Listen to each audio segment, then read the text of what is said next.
I wasn't meant to overhear it. I was at my desk, fixated on the spreadsheets displayed on my laptop, when my phone rang. My father's name lit up the screen. Dad, a term that once brought comfort but had recently become a burden. I picked up, saying, "Hey, Dad." There was silence at first. I assumed it was a poor connection, but then I heard some shuffling, the sound of a chair scraping against the floor, a deep sigh, and finally his voice. "She's a failure. She'll never succeed." My stomach nodded. I froze, the phone still pressed to my ear. "Come on, Richard," my mother's voice interjected, softer yet equally sharp. "She's doing well. She pays the mortgage, doesn't she?" My father scoffed. "That's the least she can do after all we've done for her. Do you think I'm proud of her? She was a mistake that should never have happened. A constant letdown. And she believes she's successful? She'll always be nothing more than a punchline, a blunder, a joke." His words cut through me like 1,000 tiny blades. My mouth felt parched, my grip on the phone tightening. I wanted to hang up. I wanted to scream, but I was paralyzed. I couldn't even breathe. "She's fortunate we even allow her to be part of this family," my father continued. "I don't understand why she tries so hard. She'll never belong." It dawned on me then, he hadn't intended to call me. He had forgotten to disconnect. That's when the call abruptly ended. The silence in my apartment was overwhelming.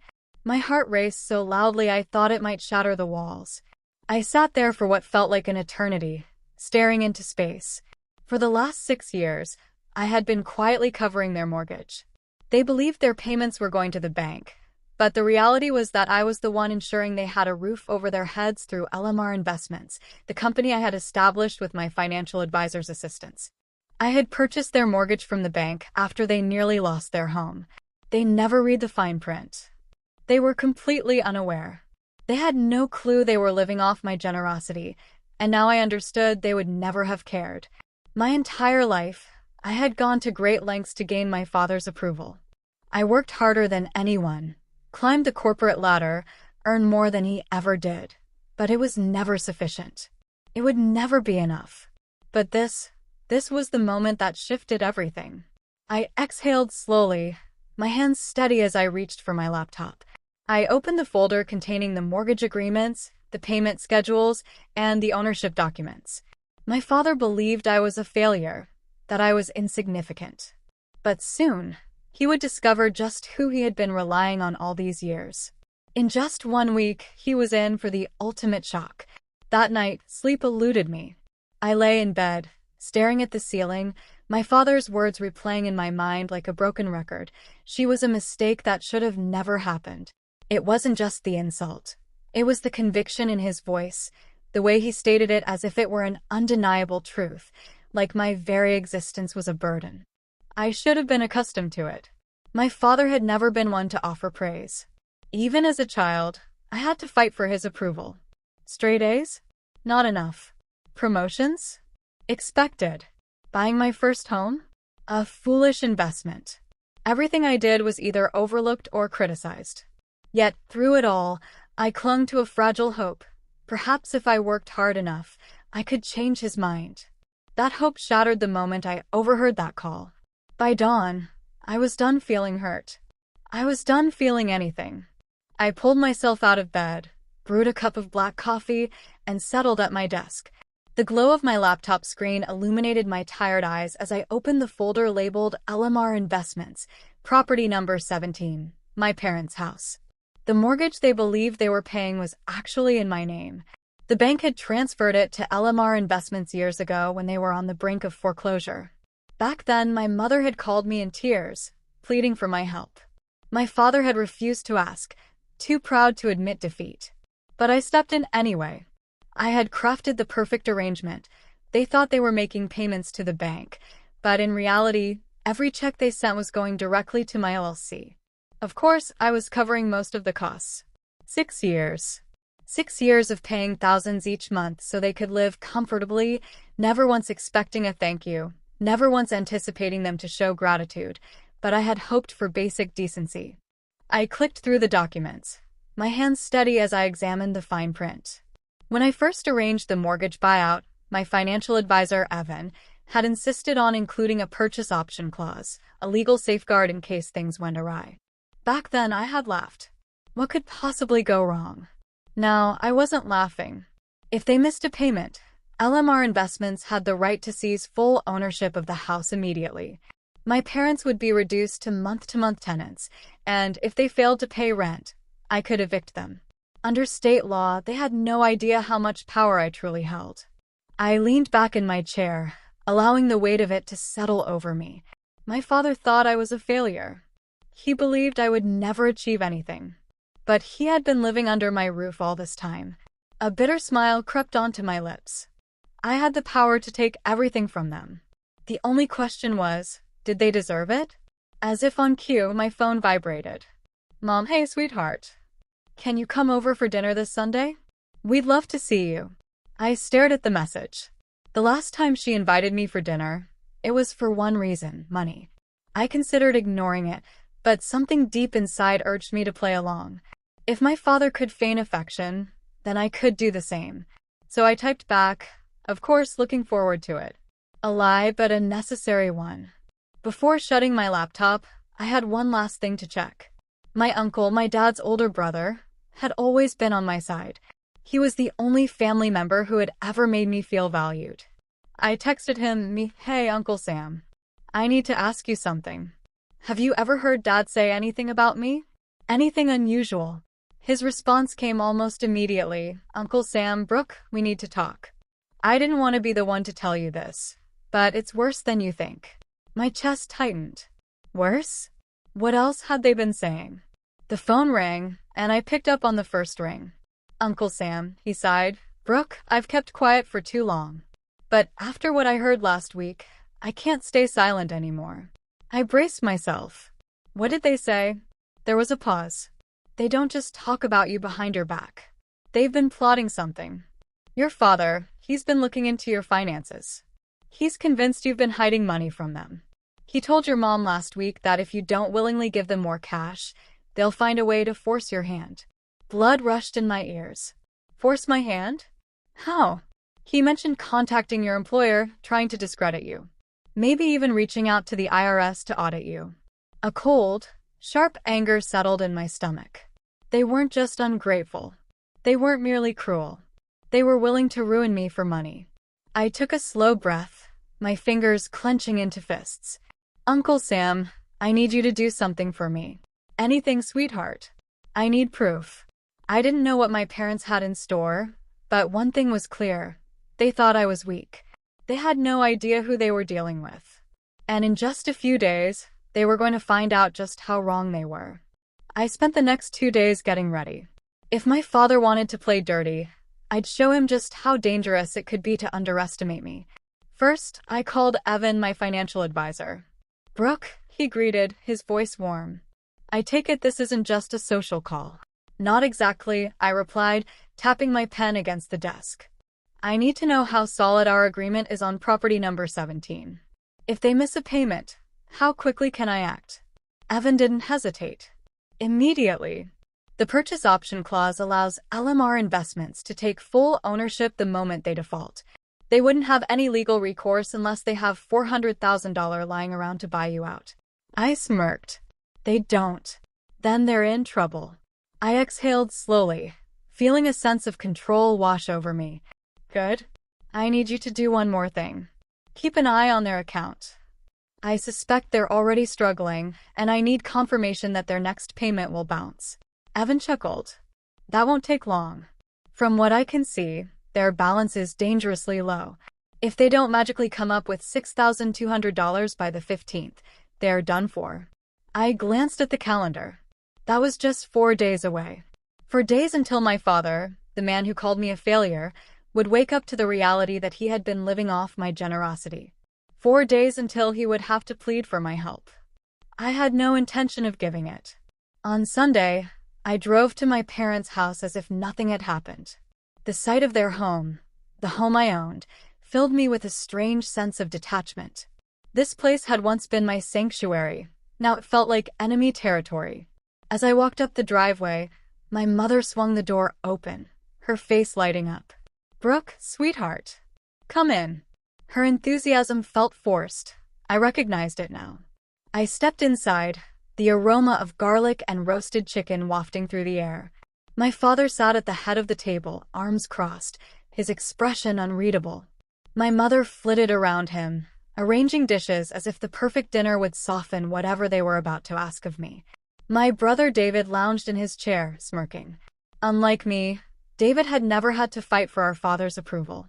He was the golden child, the one who could do no wrong, despite having no real accomplishments to his name. I took my seat, my expression carefully neutral. "Brooke," my father finally said, his voice thick with forced warmth. "It's good to see you." I nodded. "You too, Dad." An awkward silence hung in the air before my mother chimed in, her voice dripping with sweetness. "We've been thinking a lot about family lately," she said, reaching across the table for my hand. "And how crucial it is to support one another during tough times." I remained silent. "That's true." My father exhaled, as if this was a struggle for him, as if he were the one making a sacrifice. "The truth is, Brooke, we need your help. This month's mortgage payment is a bit tight." A bit tight. They were on the verge of default, and he was still downplaying it. "How much do you need?" I asked, pretending to be unaware. My mother hesitated. "We were thinking just an extra $3,500 a month. That should keep us stable." I nearly laughed. They had no idea I was already covering $6,200 every month, and now they wanted me to add another $3,500 on top of that. I set my fork down, tilting my head. "That's a lot of money." "It's nothing compared to what we've done for you," my father snapped, irritation breaking through his facade. "We raised you, gave you everything. The least you can do is support your family." I held his gaze, my blood running cold. The least I could do? These were the same people who had ridiculed me behind my back. The same father who had labeled me a failure while living under my roof. I took a slow sip of water, maintaining my composure. "I'll think about it." My mother sighed in relief. "Oh, sweetheart, thank you. We knew we could count on you." I forced a smile. They had no idea that in just 3 days, they would lose everything. That night, I received a call from Evan. They defaulted. The word sent a wave of satisfaction through me. "They what?" I asked, feigning ignorance. "They didn't make the mortgage payment," Evan reiterated. "The funds weren't there. As of midnight tonight, LMR Investments officially owns the house outright." I closed my eyes, exhaling slowly. It was done. My father, the man who had looked down on me my entire life, was now my tenant. "Do you want to start the eviction process?" Evan asked. "Not yet. I wanted to see how long it would take for them to grasp the reality of the situation." I smiled, glancing at the framed family photo on my desk. It was from years ago, back when I still believed my father was capable of love. "Not yet," I murmured. "Let's see how far they're willing to go before they break." Because they will break, and this time, I won't be there to catch them. I didn't have to wait long. 3 days passed, and the silence from my parents was deafening. No calls, no texts, no guilt-laden messages about families sticking together. Nothing. I knew why. They hadn't realized it yet. They still thought their payment had gone through. They still believed they had everything under control. They had no idea that the house they lived in, the one they called home, was no longer theirs. At exactly 9:07 a.m. on Friday morning, the notification arrived in my inbox. Subject: Urgent. Default notice, property number 17. From LMR Investments Legal Department. I opened the email, my heart racing with a mix of anticipation and satisfaction. The legal notice was cold, formal, and undeniable. Due to failure to submit the agreed-upon mortgage payment by the deadline of the 15th, the purchase option clause has been exercised. Effective immediately, LMR Investments is the sole owner of the property located at Maple Street. As per contractual agreements, the current occupants will be considered month-to-month tenants, subject to rental agreements moving forward. Failure to adhere to rental terms may result in eviction proceedings. I stared at the screen, my fingers hovering over the keyboard. This was it. I held all the power now. I didn't have to reach out to them. They would come to me first. At 9:42 a.m., my phone rang. "Mom." I let it go to voicemail. At 9:47 a.m., she called again. At 9:50 a.m., it was my father. I let them stew for a full hour before I finally picked up. Brooke. My mother's voice was high-pitched and frantic. There's been some kind of mistake with the bank. We just got a notice saying we've defaulted on the mortgage. But that can't be right. You have to help us. I leaned back in my chair, a slow smile spreading across my face. It's not a mistake. Silence. What? My mother's voice was barely above a whisper. I said it's not a mistake. You didn't pay your mortgage, so the house, it's not yours anymore. A stunned pause. Brooke, sweetheart, what are you talking about? My mother let out a nervous laugh, as if this were all a joke. This is our house. I tilted my head. No, Mom. It was your house. But the moment you defaulted, LMR Investments took full ownership. Legally, you're now tenants. The weight of my words finally sank in. No, that's impossible. My father's voice interrupted, his usual authority cracking under the strain of panic. The mortgage is with the bank. We've been paying it for years. I let that hang in the air for a moment before dropping the final bombshell. You weren't paying the bank, Dad. You were paying me. Dead silence followed. Then, you're lying. I sighed. No, I'm not. 6 years ago, when you nearly lost this house, I bought the mortgage. You've been sending your payments to LMR Investments every month, thinking it was the bank, but it's my company. I paused for effect. I own this house. I always have. My mother's breath hitched. My father cursed under his breath. Then, my brother David, who had apparently been eavesdropping, laughed. You mean to tell me we've been paying rent to our own failure of a sister this whole time? He scoffed. Well, I guess that explains why the bank's such a mess. You probably messed up the paperwork, just like you screw up everything else. I clenched my jaw, forcing myself to remain calm. David had always been like this, arrogant, cruel, entitled. Well, since you think I screw everything up, I said smoothly, you're going to love this part. Rent is due in 30 days, and if you can't pay, you're getting evicted. Brooke, wait, my mother began, but my father cut her off. This is a bluff, he snapped. You wouldn't do this to your own family. I let out a short laugh. Wouldn't I? I thought about the years I had spent covering for them, the thousands upon thousands of dollars I had spent keeping them comfortable while they belittled me behind my back. I recalled my father's voice on that phone call. She was a mistake that should have never happened. I remembered how they had plotted to blackmail me, ruin my career, and steal from me if I didn't willingly hand over more money. My father had always believed I was weak. He was about to discover just how wrong he was. I've already spoken to my lawyer, I said calmly. If you don't pay, you're out. And if you try anything, any manipulation, any threats, any accidental damage to the house, I'll press charges. You ungrateful little... I hung up before my father could finish his sentence. Within minutes, my phone exploded with messages. Mom, Brooke, please don't do this. We're family. Let's talk. Dad, you'll regret this. Mark my words. David, you think you're so smart? You're just a bitter, pathetic loser.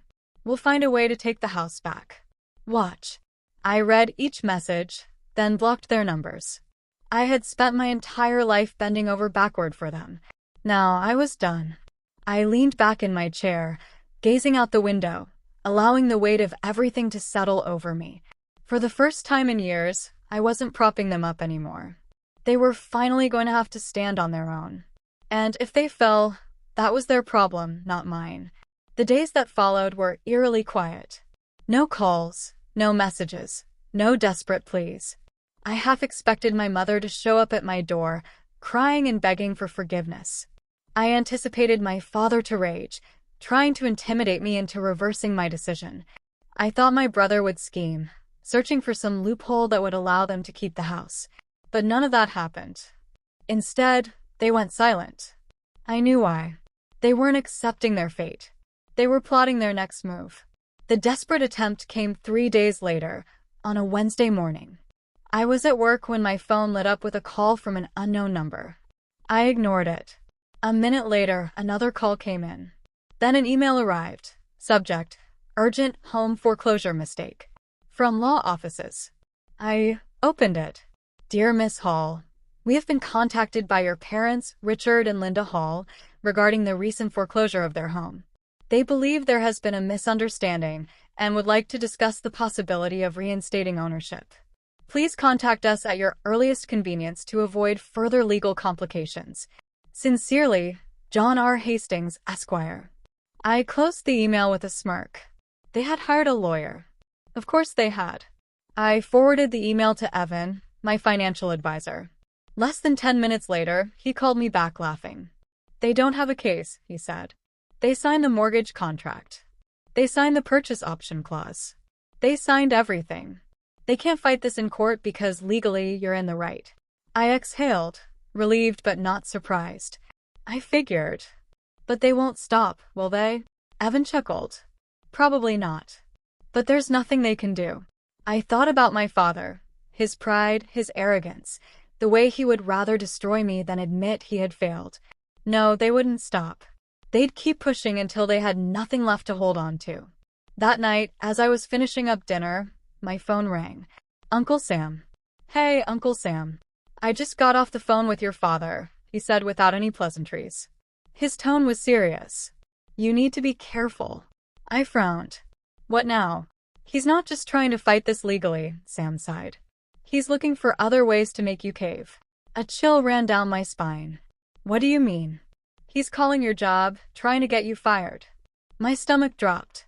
Are you serious? He told me word for word that if you won't give them back the house willingly, he'll ruin you another way.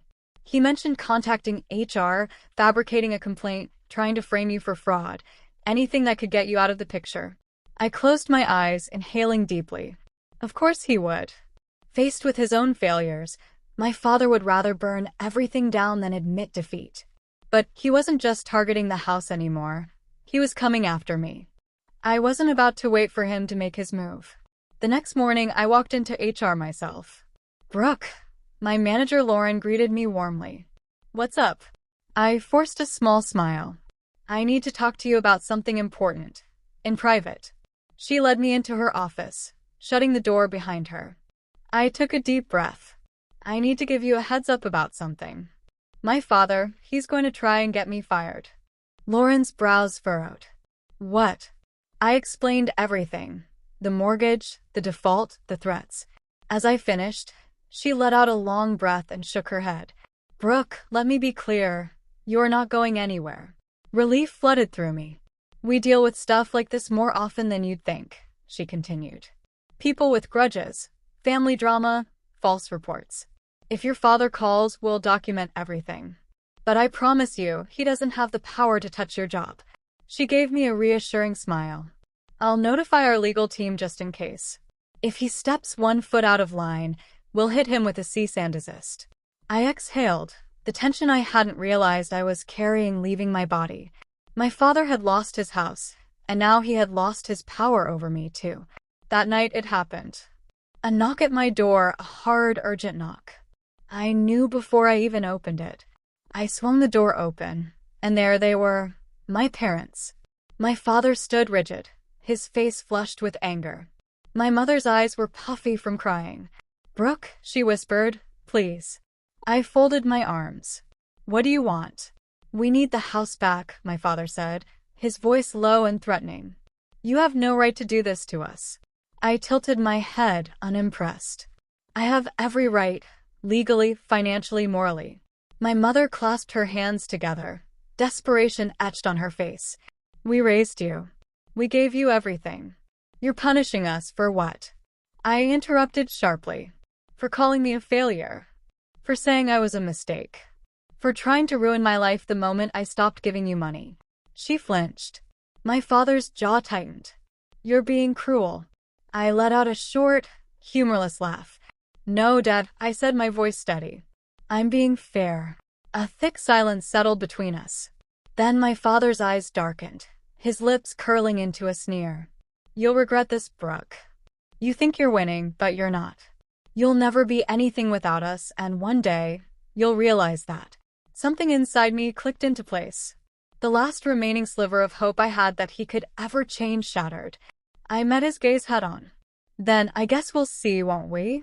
Without another word, I shut the door in their faces. And for the first time in my life, I felt completely free.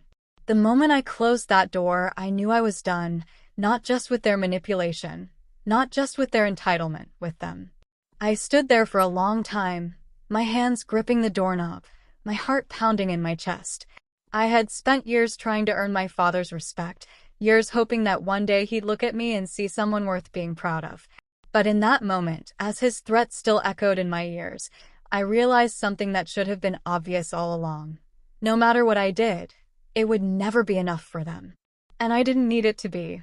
The next morning, I sent the final notice. Subject: Notice to vacate property number 17. From LMR Investments Legal Department.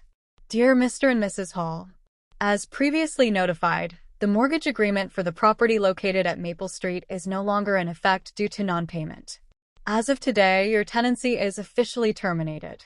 You are required to vacate the premises within 30 days. Failure to comply will result in formal eviction proceedings. Please ensure all personal belongings are removed before the deadline to avoid legal complications. Sincerely, Brooke Hall, owner, LMR Investments. I stared at the email for a long time before hitting send. This was it. They were out of my life. It didn't take long for the fallout to begin. My mother called me 27 times that day. I didn't answer. My father left a single voicemail. You'll regret this one day. You'll come crawling back, and when you do, we won't be here. I listened to it twice, then deleted it. David, my brother, made one last desperate attempt. David, congrats, Brooke. You just ruined our family. I hope you're happy. I didn't reply. They had spent years making me feel like I was the problem, like I was never enough, like I should be grateful just to exist in their world. But now, they were the ones without a home. And I was finally free. 30 days passed. I didn't visit the house. I didn't check in. I didn't ask if they needed help. I didn't need to. Evan took care of everything. He confirmed that they moved out the day before the deadline, likely trying to avoid the embarrassment of being formally evicted. The house was left mostly intact, though they took what they could and left the rest in heaps of garbage. Typical. I drove there one last time just to see it. The house was quiet, empty. The home I had once cherished, the place where I had grown up, was now mine alone. But as I stood in the doorway, staring at the abandoned rooms, I felt nothing. No sadness, no guilt, no nostalgia. Just relief. I pulled out my phone and dialed Uncle Sam. They're gone, I said simply. He exhaled. How do you feel? I thought about it for a moment. Then I smiled. Lighter. I sold the house 2 weeks later. The market was strong, and within days, it was off my hands. I used the profits to start a fund for young women escaping financially abusive families, women who, like me, had been made to believe they owed their families everything just for being born. I knew how it felt to be trapped. I knew how it felt to believe that love had to be earned. But I had learned something important through all of this. Real family isn't defined by blood. It's determined by who truly stands by you. And my real family, it wasn't them. It was me. 3 months later, a message popped up in my inbox. It was from my mother. Mom, Brooke, please. I don't know where else to go. Can we talk? I stared at it for a long time. A few months ago, I would have agonized over this. I would have questioned whether I was making the right decision, whether I was being too harsh, too cruel. But now, I simply deleted the message. Because some bridges deserve to be burned, and I wasn't looking back.